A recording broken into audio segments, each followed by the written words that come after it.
Hello, welcome to HCC MovieMakers Academy Movie Reviews. I'm Soroosh, Mehdi. And I'm Trey, Dixon, and the two of us just saw Nightcrawler. Nightcrawler is the new film from director Dan Gilroy and producer Tony Gilroy. It stars Jake Gyllenhaal, Rene Russo, and Bill Paxton. The story centers on a struggling young entrepreneur, Lou Bloom, who muscles his way into the LA crime journalism business. Over the course of the film, he displays psychologically unstable behavior and blurs the line between what can be considered ethical and what can be considered downright criminal. Film was actually on a budget of $8 million. It was shot on a Red Dragon. Filming locations, you know what, I heard they had 44 different locations all throughout Los Angeles County. So they were on the move a lot. And you know, I overheard also that they had only 2 electricians on the set. So they had a very limited crew lining. Let me see here. Film was shot in 30 days, I heard. Also, on a side note, you will notice that Jake Gyllenhaal actually lost 20 pounds for the role, just pretty much by working out 8 hours a day, pretty much nonstop. Also, his commutes to and from the set were either on bike or on foot jogging. What'd you think? You know, to be honest, overall I really like the way they filmed this movie. It's, you know what, I'm going to quote you from the night after we saw it. I'm going to go ahead and say that Jake Gyllenhaal actually delivered, if not his best, but one of his really memorable performances in this movie. I think we're going to lay down the law. I think he's locked for an Oscar nomination for Best Actor in this film. He's absolutely incredible. You know, a lot of times people get nominated for an Oscar, but it looks like, oh, it's just Brad Pitt being Brad Pitt, but differently, or it's Tom Cruise being Tom Cruise, but a little differently. No, Jake Gyllenhaal is straight up different in this movie. Absolutely, he took some sort of pill. I don't know what it is, but he is not Jake Gyllenhaal. He is a creepy person, and he does a fantastic job. And I gotta say, I love this movie. I really love this movie. I would say that it's probably what would happen if Michael Mann's Collateral and Sidney Lumet's Network had a baby, because it has all that grimy, gritty, crime-ridden, like street-born violence and degradation that you would have in something like a Michael Mann movie, but it also has that brooding cynicism that you'd see in like something like Network. You know, really great balance between those two things. The ethical ambiguity, which really just turns into straight up not niceness. Yeah, absolutely. Yeah. I agree with you, Trey. It's just, you know, I really think Jake got so into his role. You know, I actually read up on this. He was so into the scene with the mirror scene in his bathroom. Yeah, I heard about this. Yeah. I just had to mention this. He was so diehard, dedicated to his role so badly that they had reported that he honestly, that literally, he broke the mirror, and as a result, he actually cut himself. And they took him to pretty the badly, and he had to go to the hospital and get stitches. The gung ho about it though was after he was discharged, just right after he got the stitches, he went back right on set to finish up. That's just, to me, that is devotion. That's dedication to the role that he had. I mean, it's not just the losing weight part, but. But it's not the. While Jake Gyllenhaal is absolutely great, he's not the only great thing about this movie. I think that the script is very well done. It does an amazing job at making you care for this slimy individual. Like whenever he's going out and he's like scanning the city for crimes that he can record, it's terrible what he's doing. You look at it and you're just like, you hate this person, but at the same time you're kind of rooting. You're kind of rooting for him. You're kind of like whenever he's. Like there's a big, long, extended, tense sequence at the end, and you hate his character and you hate that person. But you like hating it. That's the thing. You like the feeling of hating it. The movie does a really great job at putting you in the position of this person who will stop at nothing to get what it is that he wants. And throughout the entire film, you're rooting for him, which is terrible to say, but you're just rooting for him. You almost get the feeling that, again, this is also a terrible thing to say. You almost feel like he deserves it. Like he deserves the success that he's actually seeking. It's kind of weird, though. That I'm saying. You know, it's Jake Gyllenhaal has this thing where he has a way of choosing characters in his films.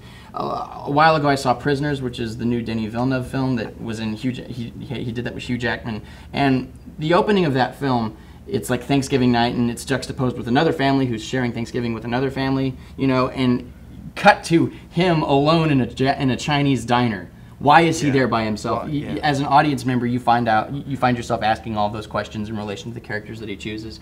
And at the beginning of this film, you're asking the same questions. Why is he here harvesting this fence? What did he go through? Why is he this determined? You know, did he have parents? Was there any guidance in his life? Did he really have to strive all by himself? You know, and it's a great, well-written character because you find yourself asking all of those questions. Yeah, I mean, I don't know if you asked these questions about Nightcrawler, but yeah, I mean, again, just to reiterate, you know, Jake Gyllenhaal's style of acting, it's just, my God, I can't really put a word to it, but he's, like I said before, the performance that he delivered in this film, it really brought, I mean, he's the face of Nightcrawler, right? No, he is the face of, because we also like find out in the film that's basically the lingo that they use. Yeah. It refers to basically everybody like him. It's not just him. There are other companies, there are other Nightcrawlers out there that basically just, you know, crawl throughout Los Angeles looking for bloody stories. What I feel like is that if they had, a lot of times characters like this will suffer in a movie due to a lack of humanity, but with this character, I feel like it wouldn't have worked as much if there was more humanity.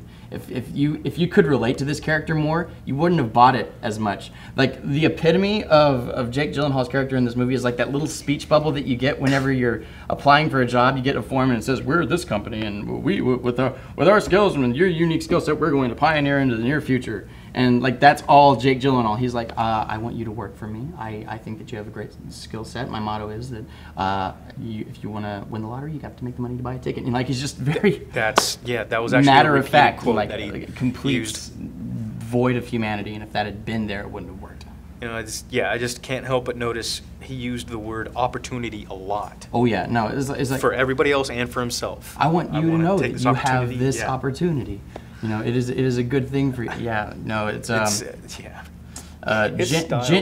genuinely creepy film, very well executed. It looks amazing, which is remarkable considering what it is that they had to work with. They had 40 different setups in 30 days. They only had 2 electricians. They were running back and forth constantly, and I was struck by, you know, something that I see a lot in David Fincher's films is that the cinematographer did a really great job of getting really great looking images out of low light scenarios. It kind of feels like all of the color that is in a scene came from a street lamp or like the lights of the restaurant that they were parked right across from. It just, you know, which is why I compare it to Collateral. That's all that movie is. It's just matter of fact lighting, something that was already there. Pretty much, and they managed to get some really great images out of that. Beautiful looking movie. I think that's one of the reasons why I'm giving this film a hard 10 right now. Hard 10? Because to be honest with you, I'm taking into consideration the lighting that you just brought up, the fact that they barely had a crew. No, they had barely a crew. They had barely enough time to do any filming. I'm giving it a 9. And the reason I'm giving it a 9 is because there is one scene in the entire film, one small scene that felt a little forced, and I felt like the way it was executed was a missed opportunity. And I'm going to throw up a spoiler warning right here. Please, yeah, I'd love to hear spoiler warning, because I don't even know which scene you're talking about. At the end of the film, after the magnificently executed car chase, his partner gets shot by the criminal. Yes. And he's lying down on the floor and he's dying. And Jake Gyllenhaal walks up to him with the camera and he's filming him and he's like, "Why are you doing this?" And he's like, "You would have used my own tactic against me, and you know it." But the way that what I feel is that they shouldn't have had him say anything.